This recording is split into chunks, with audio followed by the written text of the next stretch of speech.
So what would you say if I asked you, what do you think is one of the biggest mistakes that managers make consistently? Y'all, I've heard so many different answers. I've heard people say it's micromanagement, lack of communication, lack of showing up for people when I need them. I actually think from all my coaching experience and working with people that the biggest management mistake is actually undermanagement. When I talk to individual contributors, so often they'll say, I feel like my manager is absent, that I'm not getting the coaching and the feedback that I really need to grow, that I haven't been recognized.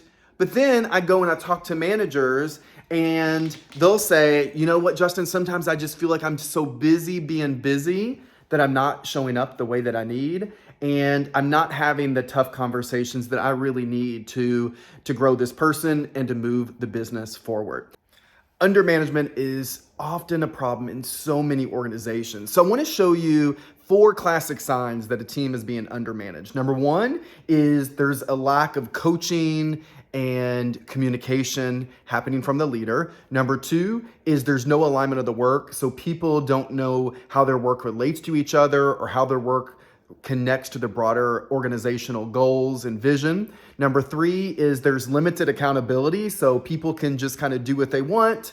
And number 4 is the culture is often very autonomous and people are kind of left to their own devices. Now, here's the interesting thing that I think that happens with undermanagement. Oftentimes these managers can be really well liked by people on the team because they're not held accountable. Of course, none of us love to be held accountable, and so they can be well liked. And number 2 is sometimes these managers are so afraid of micromanaging that what they've done is they've catapulted to the opposite extreme. And when that happens, they're not leading and communicating at the level of their potential, but they're also not leading and communicating at the level that the organization needs them to move things forward. So my number 1 tip on how to overcome undermanagement is you have to have consistent one-on-ones. And during those one-on-ones, you got to be able to demonstrate 4 fundamentals of management. Number 1, you got to build authentic relationships with people.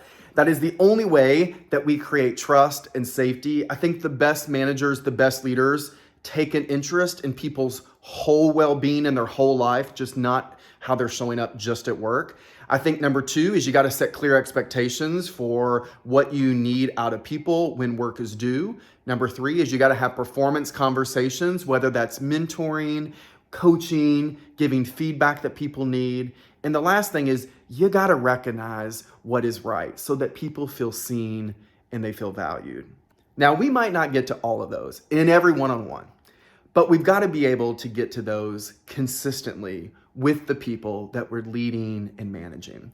So if you're one of those managers today that says, hey, I think I might be undermanaging, I just want you to pick one of those 4. Building authentic relationships, setting clear expectations, having performance conversations, and recognizing what is right. Pick one of those to get a little bit better at over the next week or 2 and see the difference that it makes for the other person, for the team, for you as a leader. So I hope it gives you something to think about.